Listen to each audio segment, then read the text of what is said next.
You're streaming CBS News Bay Area. Thanks for being with us this Friday, Halloween. I'm Ann Makovic, and here's a look at some of our news headlines this morning. Tens of millions of Americans are losing their food benefits at midnight. That is because federal funding for SNAP is set to run out because of the government shutdown. More than 41 million Americans rely on the program for meals. The White House says it cannot use emergency funds to keep the benefits going. Fire destroyed at least 3 cars in San Jose overnight. This broke out at around 11 o'clock in a carport between 2 homes. This is on Del Mar Avenue near South Bascom. Firefighters say that fire damaged at least 3 apartment units. No injuries reported, but the Red Cross says at least 4 adults have been looking now for a new home. And police have released a new clue after a statue was swiped from a park in San Jose. They released some surveillance images of the suspects, hoping they lead to arrests and the recovery of the statue. The thieves were carrying that statue in a shopping cart through Veterans Memorial Park. After cutting it from its base, that statue was a gift from San Jose's sister city, Okayama, Japan. All right, let's get a first check on our first alert forecast for Halloween and Halloween weekend. Here is meteorologist Jessica Birch. I want to start off with what's going on into the evening hours tonight. We're just going to get straight into that trick-or-treating forecast starting at 5 o'clock into this evening. We're holding on tight to 60s in places like the South Bay and off into the East Bay. Quickly around 7 to 8 o'clock, that's when we start to see a return in the 50s. This is just a friendly reminder that by 9 o'clock, we're holding on tight to 50s all throughout the Bay Area. And yeah, those jackets are definitely going to be necessary. Now let's take a look at our daytime highs today, because that's a completely different picture. Daytime highs today are nice and warm. We're holding on tight to 70s actually, all the way off into the East Bay, close to the 80s in Concord, all the way over in Antioch. A little bit more mild for our friends down in the South Bay today. Zoom all the way up into the North Bay. Wine country is looking beautiful as we head into this afternoon. That temperature contour map is showing a little bit of orange, meaning we're just a smidge above average, but not by much by any means. We're also holding on tight to 60s along the coast, right where we should be for this time of year. It's a beautiful day to get out there and get some fresh air and, of course, go trick-or-treating too. Now, let's take a quick look at the next 7 days. We're wrapping up this week, heading into this weekend nice and dry. It's not until next Tuesday and Wednesday where we see a return of showers pushing in from the north. So that's going to bring in cooler weather. It'll bring in higher relative humidity and, of course, some rain right around the corner as this area of low pressure rolls in. So this is what the next 7 days looks like in that case. 70s, that's what we're holding on tight to for our friends in the Bay as we dive into this weekend's forecast. By Monday, we're still holding on tight to cloudy skies each day as we head into next week. Showers rolling in on Tuesday, heavier rain on Wednesday. It starts to taper off just in time for our Thursday forecast. That's the Bay, though. Let's head all the way over into our inland spots. Places like the East Bay are going to hold on tight to daytime highs just a smidge above average for a little bit longer as we head into this weekend. 80s by Sunday, sunny skies too. A great way to kick off the month of November and also get more sleep too with daylight saving time. But then once we head into next week, this is when we start to see those temperatures change quick. 80s to 60s from Sunday all the way into Wednesday. Rainy skies right around the corner. Keep that umbrella nearby. You're going to want it next week. Over to you. All right, thanks, Jess. We are going to go live now to a news conference that is about to start. This is in San Francisco. San Francisco police speaking out about what they say was a prominent arrest made. Let's listen in. Especially sexual violence. Moreover, we take crimes against minors extremely seriously, and we will do everything within our power to make sure the suspect in this case faces justice. I also want to offer my sympathies to the victim and the family. This was no doubt traumatic, and I hope this arrest helps the recovery. This began on Thursday, October 23rd, when our officers got a call about a sexual battery of a minor in the bathrooms at the polo fields. We spoke to the victim and witnesses and immediately began collecting evidence and identifying potential suspects. This case was an extremely high priority for us. Our crime lab expedited the processing of DNA evidence and other evidence, while our officers narrowed in on one suspect. We began to focus on that individual after getting a tip from a parent, which was a valuable lead in this case. So thank you to the public for your assistance. We conducted surveillance on that individual as our investigators continued to gather evidence to establish probable cause to make the arrest. And yesterday, we placed a suspect under arrest in Pleasant Hill. He was identified as 19-year-old Dominic Valle Buitrago of San Francisco. He was booked last night in San Francisco jail on several felony charges, including kidnapping, sexual battery on a minor, and other charges. Ultimately, the district attorney's office will determine the criminal charges in the case. I want to thank everyone here for their diligence and tireless work. This was a great team effort, so thank you. Sergeant Paul Weinstock and other investigators in our Special Victims Unit worked around the clock. Thank you all. I think they hardly slept. And thank you to Captain Kevin Lee of Richmond Station and our officers of Richmond Station who increased their presence over the last week and have been working with the community, and I know they have been working with Supervisor Connie Chan very closely. Thank you to all our officers at Terraville Station who also helped identify the suspect. And thank you to the officers who conducted surveillance on the suspect and our tactical company that helped with other resources. I also want to thank the San Francisco Recreation and Park Department, whose rangers have been working hard to keep our park safe. Thank you very much.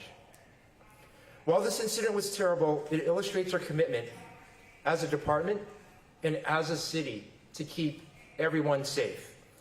We will continue to relentlessly pursue anyone who commits harm in San Francisco. This commitment is why San Francisco is one of the safest big cities in the United States. Crime is down 30% this year. That's because of the hard work of our rank and file, our officers, and the team behind me now. Again, I want to thank everyone involved in this case for their tireless work, for helping to get a dangerous suspect off the streets, and for continuing to keep us all safe. I'd like to now introduce Mayor Daniel Lurie.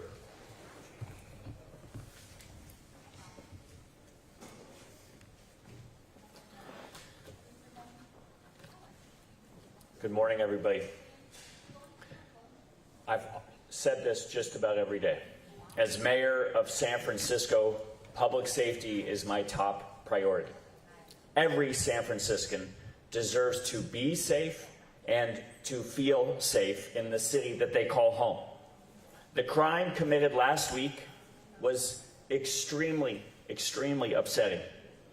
The safety of our kids is non-negotiable. The San Francisco Police Department immediately launched an investigation. They acted with urgency and used every available tool, including DNA testing, and now the SFPD has a suspect in custody. As a father, my heart goes out to the child and their family during this painful time. Your city is here to support you. I want to thank the officers who worked around the clock to make this arrest. I also want to thank District Attorney Brooke Jenkins for her commitment to public safety and her office's support for the family. And I want to thank Supervisor Connie Chan for her leadership in her community. San Francisco does not tolerate acts of violence. Through their swift work, the SFPD and our city leaders are sending a clear message. If you commit a crime, you will be found and you will be arrested. For so many families, Golden Gate Park is a place of joy. It's where our kids, including my own, go to play and to grow. Like any parent, I want to know that my kids are going to be safe when they go to the park. And every family deserves that.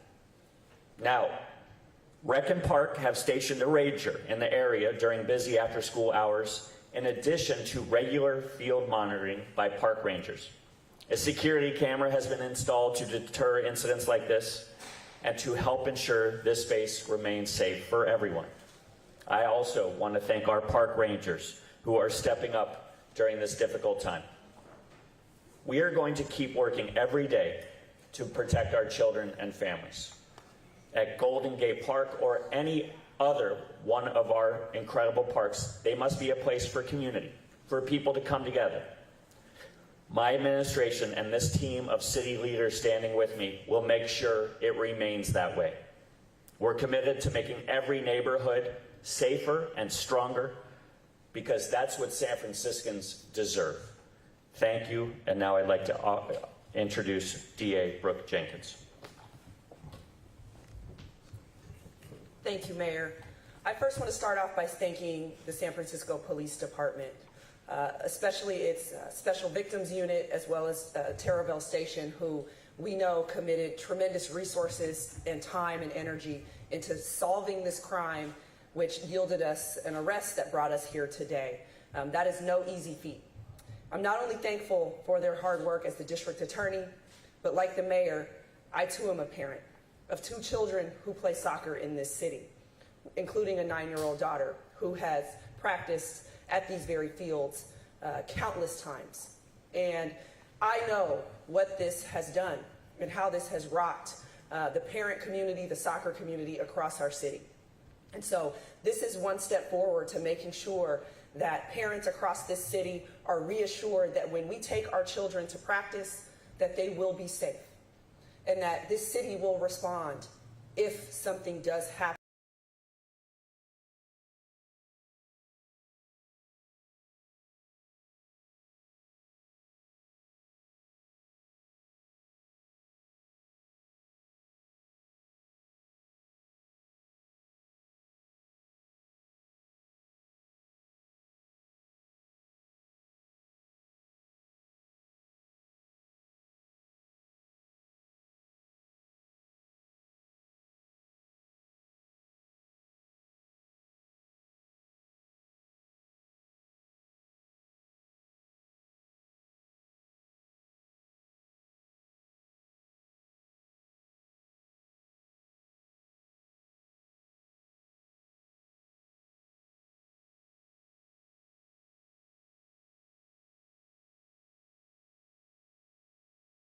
Who has been working since the beginning with this family, who, as you can imagine, is going through so much. And so I thank the family and every other witness who came forward for their cooperation in this case. I know it is not easy to have children interviewed by police officers and other city officials, but that is what builds these cases. And so, again, we will do everything in our power to bring this person to justice so that we are reassured, again, as a community, as parents, and as San Franciscans, that we have one less predator on our streets. And so now I'll turn it over to Supervisor Connie Chan. Thank you.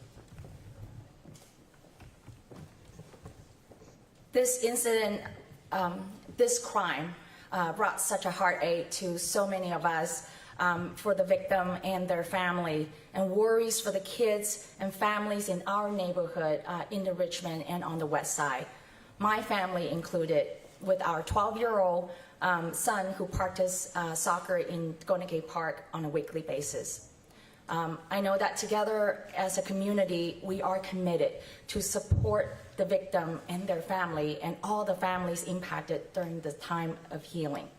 Today, with this arrest, many families in the Richmond and on the West Side can breathe a sign of relief thanks to our San Francisco Police Department. Especially today, I know families, many of us are going to take our kids out for Halloween trick-or-treat. So you have no idea how grateful I am, and many families in the Richmond and on the West Side, we really are grateful to our law enforcement.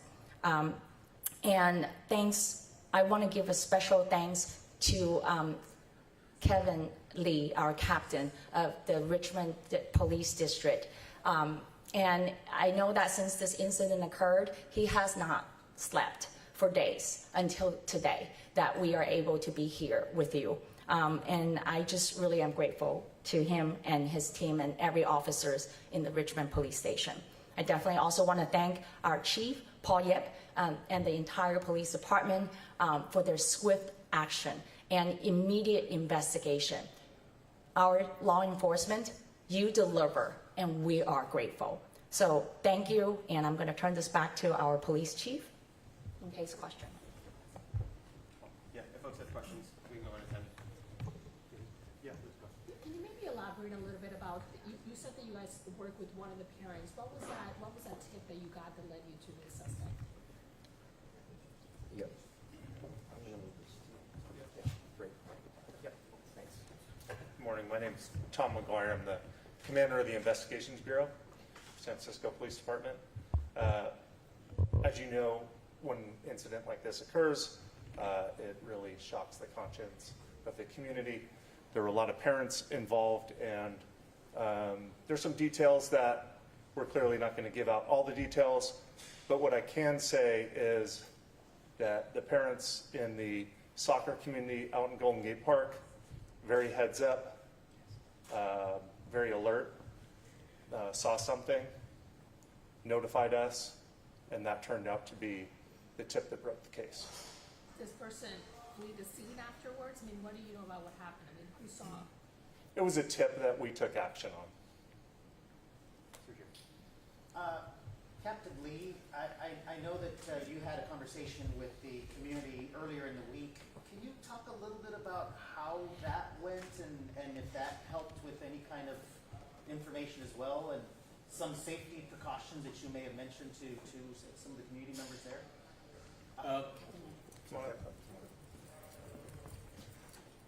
Hi, I'm Captain Kevin Lee. At the meeting, I mentioned that, when the community sees something, it's very important to say something. And I think these tips that are provided by the parents and the community, it does help us out, because without your assistance, it's very hard to do our jobs very effectively. So I appreciate all the help that the community provided and being patient with our investigation. There was talk that there was a narrowing down from 3 suspects. Can we get a little bit more information? Are there still others that are being investigated at this point? No, just with any investigation, we take any tip and we take that tip all the way through, start to finish.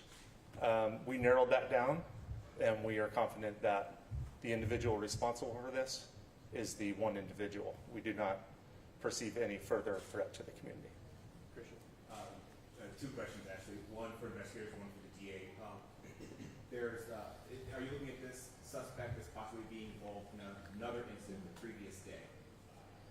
So part of the investigation is to take any report that may have related to this more heinous incident that occurred at the polo fields.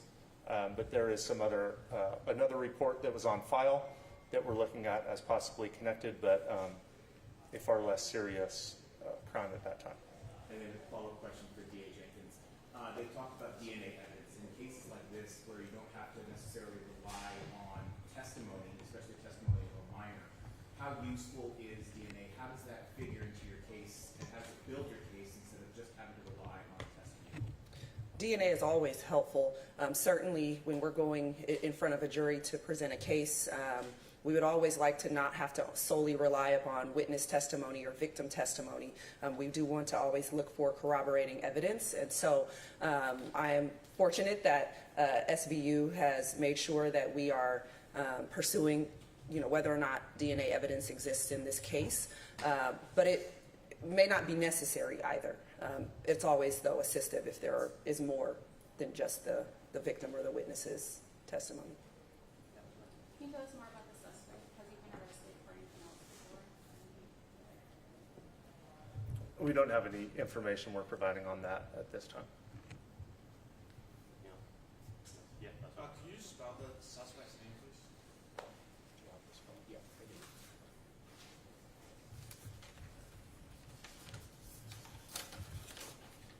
The suspect's name is Dominic Valle Buitrago. Dominic is D-O-M-I-N-I-C-K.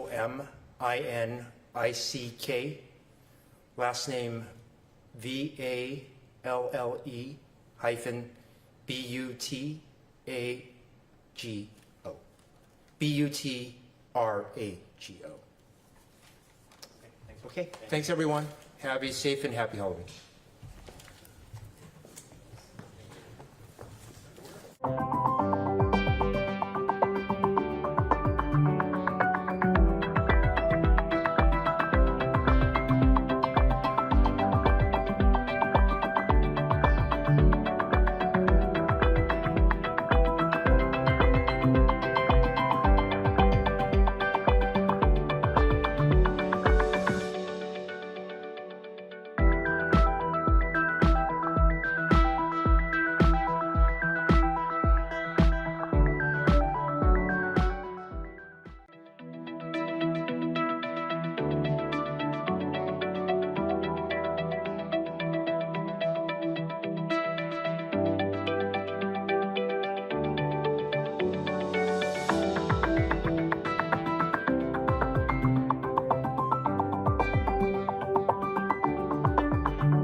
The city of San Francisco has been rushing to build new housing, and now it might be coming to an area that hasn't seen any new construction in 20 years. Brad Hamilton has more on the nearly 200 new homes planned for the Presidio.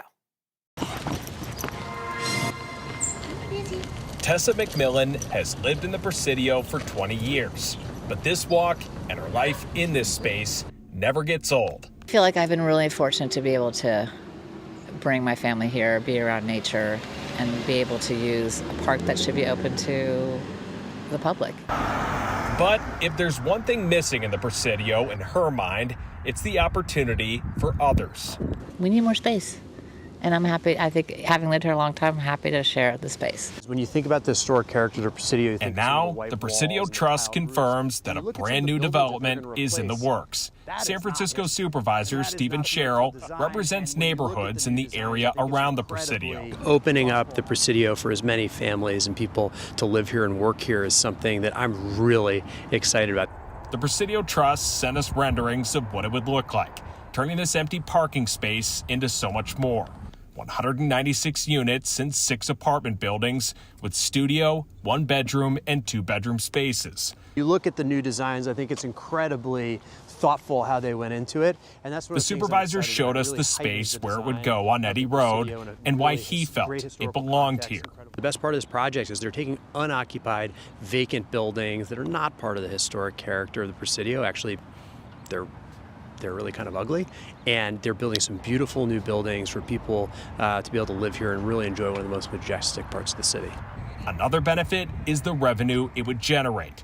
In a statement to KPIX, the deputy chief of the Presidio Trust highlighted the need for new housing as a way to keep fueling the federally owned national parks economy.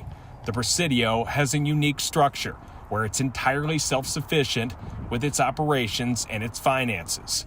Housing makes up about 35% of the revenue it needs to operate. We're going to see this building redeveloped. Most special places in the federal government's portfolio, period, and it is one of the only revenue positive parts of the federal government.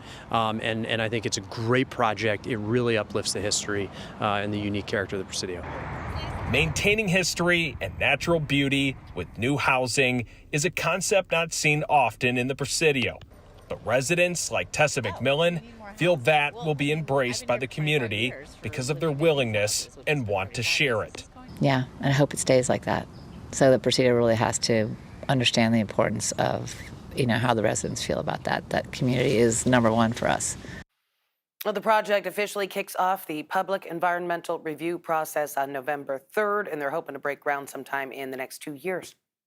We are just a few days out now from the statewide special election that could affect the balance of power in Congress. That big race, of course, involves Prop 50, which would let state lawmakers draw new congressional maps in a way that favors Democrats.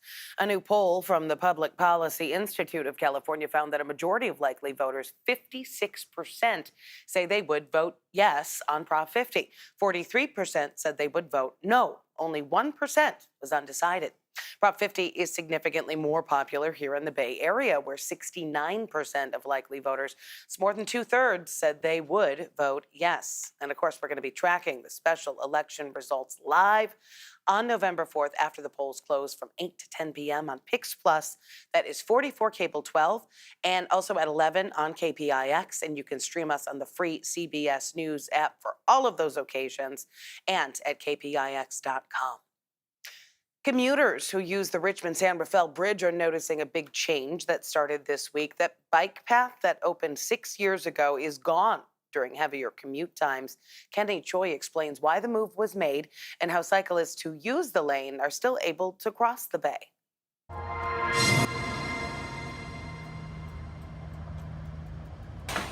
Cyclists who normally bike across the Richmond-San Rafael Bridge are making an extra stop, boarding a free shuttle that will take them across the bridge.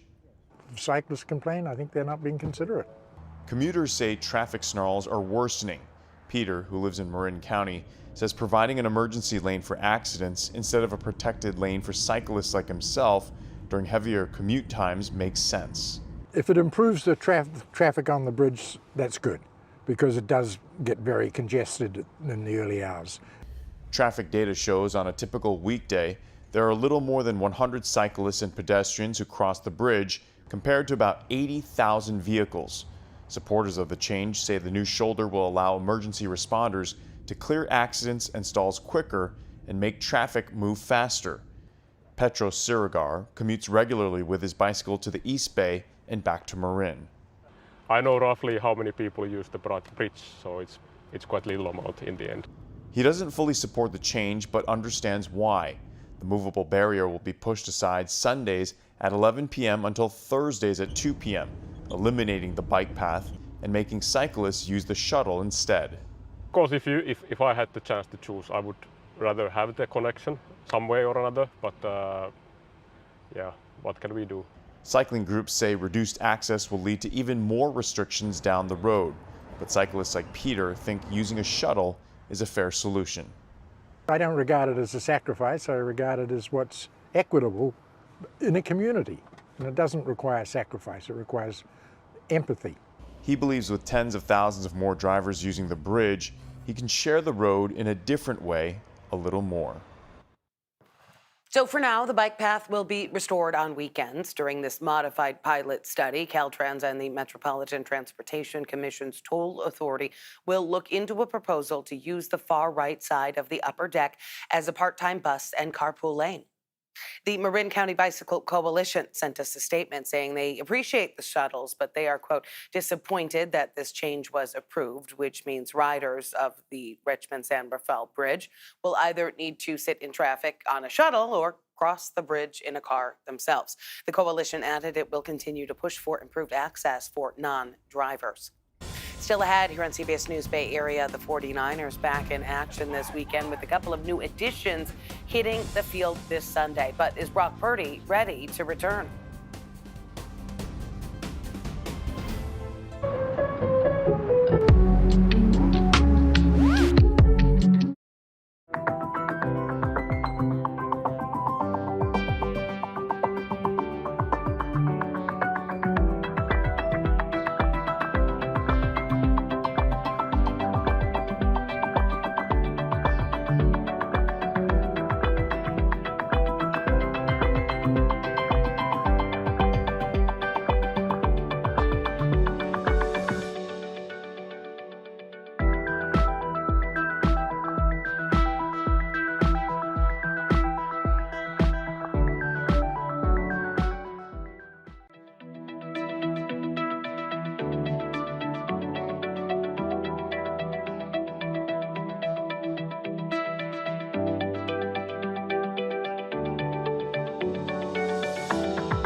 let's take a quick look at the next 7 days. We're wrapping up this week, heading into this weekend nice and dry.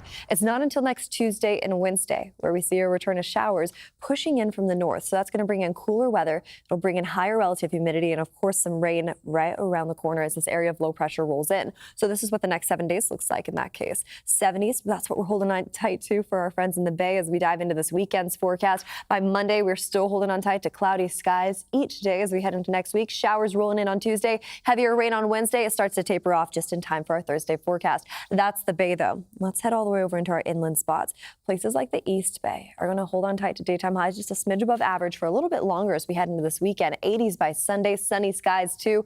A great way to kick off the month of November and also get more sleep too with daylight saving time. But then once we head into next week, this is when we start to see those temperatures change quick. 80s to 60s from Sunday all the way into Wednesday. Rainy skies right around the corner. Keep that umbrella nearby. You're going to want it next week. Over to you. Well, the 49ers still are not sure who their starting quarterback is going to be on Sunday against the New York Giants. But as Vern Glenn reports, they did make a couple of new additions on defense. This is the Audi Red and Gold Report. The 49ers picked up defensive end Keon White this week in a trade with the Patriots, and White has hit the ground running. Literally. He went straight from the airport to the practice field on Wednesday. I compare like football to corporate America. Like you just got a new job and I'm going to another office for real, learning the system for real. I think he's going to be really good in the system. He's a strong guy and I'm just looking forward to watching him grow. I'm sure right now he's just trying to learn everybody's names and learn where to walk and stuff. San Francisco also signed a defensive end who already knows everybody's name. It don't matter where I'm at. I used to be over there, but now I'm over here. But these are still the same guys who, that made this place special. Sometimes you wanna go where everybody knows your name. Cleveland Ferrell spent the 2023 season with the 49ers and started all 17 games. It felt like home. So for me, it was kind of just coming back home. And it's a lot of new people in the house, but, the cook is still the same. So this feels good. The defensive line will look to introduce themselves to Giants' Jackson Dart. He's been sacked 9 times in the last 2 weeks. And you can watch the 49ers take on the Giants on KPIX and streaming on Paramount Plus. It all starts this Sunday at 10 a.m. A lot of kids today are celebrating Halloween, but it's not just a holiday for kids. Some seniors in the East Bay are having a heartwarming celebration. Brookdale San Ramon is welcoming families for a Halloween party with creative costumes, community spirit, and fun for all ages. Veronica Macias is at the event. That's all treats, no tricks. We're at Brookdale this morning, a senior living community where we have our ladies who are ready for spooky pajamas and poker night tonight. We have Barbara, Luana, and Miss Betty. Guys, tell me how this event helps you stay young at heart. Are you excited for the kiddos to come by? Absolutely. And the best thing of all is to see them happy. And laughter is the best medicine in the world. Oh, I agree. And then we've got Luana here. I know you are ready for tonight. You're a hoot. Oh, yes, a hoot. Yes, you're a hoot. Oh, I'm a hoot. But no, this is the only time I can grow up and do something that is unusual. Because being a little girl, I wasn't able to sit up there and be this gorgeous. We've got our spooky PJs. You're looking forward to the kids. And I'm going to come over here. We have a caregiver, Mario, and executive director joining us. Tell us about, this is mutual benefits, both for the kids and everyone who lives here. Yes, absolutely. Creating, rapport, creating love, and then we also treat our residents like family. So the community, benefits from that, and then we all get to just, smile at each other, show love, hug, and it's great. We really enjoy it. Excuse me. I can imagine. Okay, Lola, tell me about the benefits this has for mental health and really just bringing life into this community. Yes. So as they age, seniors tend to become more isolated and more reserved, and bringing them out with programming as well as interacting with the youth within the community. Also, just creating those friends for life together within the community, and the laughter. I know you've experienced some of that today, but we are so excited to laugh and play with the kids tonight as they come visit our community. We were joking, saying this is the place to be. I mean, you're going to have people wanting to sign up at Brookdale with the laughter here, right, buddy? I think so. But I want to say that the caretakers here are so helpful and make our lives really pleasant. Aw. Yeah, it's for We love sure. to hear that. Thank you, thank you, thank you. And this weekend is also Dia de los Muertos, the multi-day Hispanic holiday where people pay respects to loved ones that have passed away. This Saturday, nonprofit Cana and the Yerba Buena Gardens putting on a family-friendly event with food, artisan vendors, mural paintings, and live performances. When we think of death in terms of the kind of Western perspective, it's somber. But in Mexico and in a lot of places in Latin America, it's a time to laugh. It's a time to party. Now, he says that it is the first time a Dia de los Muertos celebration is going to be held at Yerba Buena Gardens. Saturday's celebration is from 4 to 9 p.m. and admission is free. Coming up in our next half hour here on CBS News Bay Area. If you've been getting more robocalls lately, you're certainly not alone. Today, we're hearing from the people who are trying to stop them.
You're streaming CBS News Bay Area. Thanks for staying with us. I'm Ann Makovic, and here's another look at some of our local news headlines. Police in San Francisco just announced the arrest of a suspect involved in a sexual assault of a child at Golden Gate Park. Happened in the bathroom at the polo fields at the park.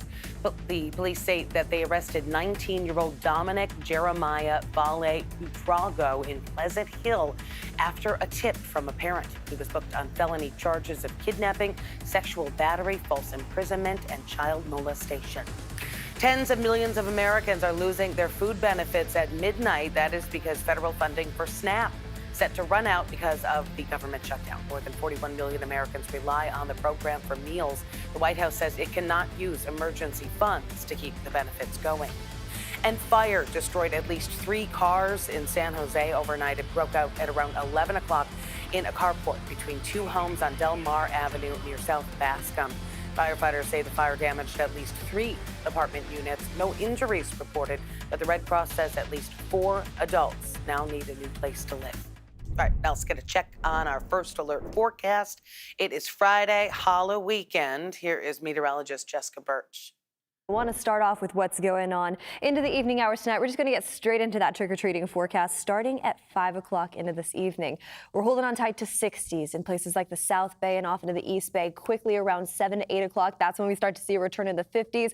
This is just a friendly reminder that by 9 o'clock, we're holding on tight to 50s all throughout the Bay Area.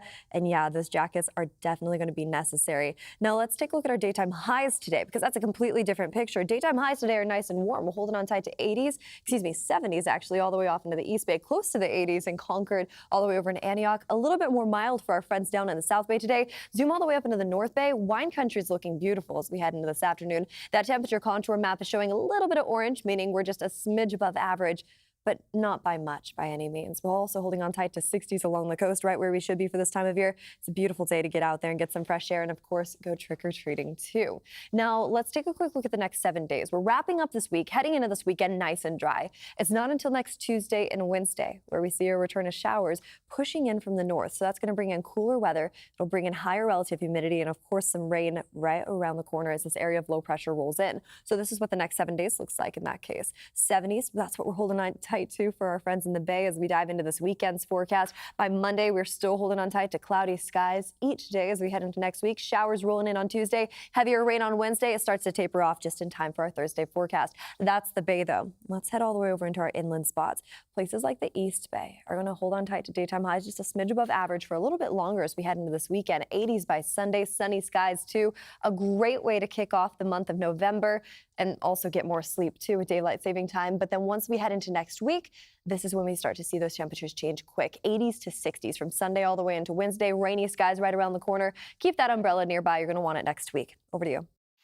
Tonight, San Francisco is expecting its biggest Halloween celebration in the Castro in years. That is because it falls on a Friday and also coincides with the night market. Celebration started decades ago, but the tradition stopped after being marred by violence. Our Lauren Tom shows us how businesses are getting ready for its return. Every October, Cliff's Variety on Castro Street morphs into a Halloween headquarters where skeletons, sequins, and spirits collide. Halloween is everything in the Castro. And at the heart of it all is Terry Aston Bennett. She's not only the co-owner of the beloved store, but she's the heir to a Halloween legacy. The whole tradition of Halloween in the Castro was actually started by my great-grandfather back in the late 40s, early 50s, where he had created a costume contest and pie eating contest and had made a 20-foot paper mache dinosaur that would parade kids around the neighborhood. What began as a humble neighborhood block party has become a beacon of pride and self-expression at the heart of San Francisco's LGBTQ district. Halloween is the gay high holy day. We get to dress up and be whoever we want, or maybe somebody we never wanted to be. And this year, the celebration is an even bigger boost to local merchants. The monthly Castro Night Market was moved back 2 weeks to collide with Halloween night. You can dress up any day of the year, but if there's one day to do it, it's Halloween. And if there's one place to go, it's the Castro. Luke Spray of the Civic Joy Fund, which backs the night market, says it's doubling in size, spilling down 18th Street with drag performances, music, and spooky contests. If you look at any of our night markets, but especially here in the Castro, the businesses do a lot better on the nights when we have the market, and with good reason. It brings out the entire neighborhood. Coming out of the pandemic, everything is competing with the couch, right? And what a better way to compete with it than to bring out the best of San Francisco, arts, music, performances, local businesses, everything you love about San Francisco comes out on a night market night. The official celebration also marks a new chapter. Halloween celebrations here were scaled back for more than a decade after a string of violent incidents in the early 2000s, including a mass shooting in 2006. And following a pause during the pandemic, the Halloween celebrations have bounced back in the last few years. This year, organizers say public safety is a top priority. The city agencies, police, fire, all of that, everyone comes out and makes sure that our community is safe. And for Terry, it's more than costumes and candy. It's a way to carry on her family's torch, keeping the Castro's magic alive. For us, it's just really important to keep Halloween going, to make it a safe, fun place for everybody to be who they are. Because, I mean, really, what is the Castro other than being who you are? Well, the Castro Night Market Halloween edition is from 5 to 10 tonight, free and open to everyone. They're also holding a Glow in the Streets costume contest. Coming up next year on CBS News Bay Area, could be a critical tool in the fight against lung cancer. How some local high school students have created a potentially life-saving device.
When it comes to cancer, the earlier you know you have it, the better chance you have of beating it. That is the new idea behind a portable breath analyzer meant to detect lung cancer with just a few breaths. Kevin Coe shows us how 3 Bay Area teenagers created it together and where their device is headed next. And then I just blow in the bag, takes just around 10 to 15 seconds. A big breath into this small device could possibly save countless lives from lung cancer. This machine was created by these 3 high school seniors, all because of one man. My grandfather, he was diagnosed with a lung issue, and it was diagnosed kind of late, which kind of, if it was diagnosed earlier, it could have helped him. What could have helped was a less invasive, more affordable, and quicker test compared to biopsies, CT scans, and top-of-the-line breath-based cancer detection. It cost like 60 grand. And that was like the gold standard of what was being used at the time for breath-based lung cancer detection. We know we're not going to beat the accuracy of that expensive device, but we just wanted to make a cheaper version that could still work. It works by detecting markers in the breath that could signify lung cancer, an important step in early detection. They set out to create an affordable and accurate device. So we had to drill a hole for the inlet to go, and then we had to use these rubber grommets on the inside as well to make sure it's airtight. What we need to do is define sensors first that can detect the changes, right, between a healthy patient and then a lung cancer patient. About a year and a half later, their device is more promising than ever. It's nearly 100% accurate. The students are in discussions with a scientific journal for publication, and the total cost for the device, just about $200. What's hard to put a price on is the journey for these aspiring engineers, who say they've already found their callings. Even though we spent a lot of time, I felt like I was having fun the whole way, so that's kind of what I want to do. The trio looking for a biotech company right now to refine their device. They also hope to do more clinical studies in the months ahead. Coming up here on CBS News Bay Area, from jewelry to vases, we're going to introduce you to an Oakland artist who repurposes shattered car windows, all while saving the planet.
On today's Project Earth, what happens to all the shattered glass after a car break-in? I caught up with an Oakland artist who's making jewelry, vases, and candle holders in order to keep it out of landfills. It's not what you want to see, broken car windows. But for Oakland's Sydney Jones, she is ready to pick up the pieces. Oftentimes it will just end up in the landfill. So I wanted to start diverting, these little beautiful gems into something beautiful and wearable. Following a tip, Sydney puts on gloves, grabs a broom, and heads out to a street corner where she collects broken glass from a bipped car. Back at her studio, she cleans and sorts the tiny bits, turns on the kiln, and waits as the high temperature turns the blunt safety glass into molten spheres, which she then turns into elegant earrings. Sydney calls them her Street Revival collection, and they are a smash hit. I was actually overwhelmed with the community response to the reuse of glass. I never would have thought it would be reclaimed glass that people would get excited about. Sydney is the owner of the Odd Commodities Shop. Every single piece is made with reused or rescued glass. I was really shocked to hear about how much glass actually ends up in the landfill, and as you know, glass does not decompose fast at all. Best sellers include vases, containers, and candles. Chris Minnick is a repeat customer. It makes it feel great to support a business like that, because not only are you supporting the business, but you support the environment as well. Sydney now offers a candle making workshop at the local Alta Vina wine bar. The location provides the used bottles. Sydney provides the eco-friendly supplies. Her friend Paula Choi loves it. She uses natural ingredients, and the scents that she gets are really clean. Hope it inspires folks to think about how they consume and what they can reuse. Lighting the way to a more sustainable future and a sweep victory for Mother Earth. Well, thanks for streaming CBS News Bay Area. I'm Ann Makovic. We're going to be right back with your first alert forecast and another look at your top stories.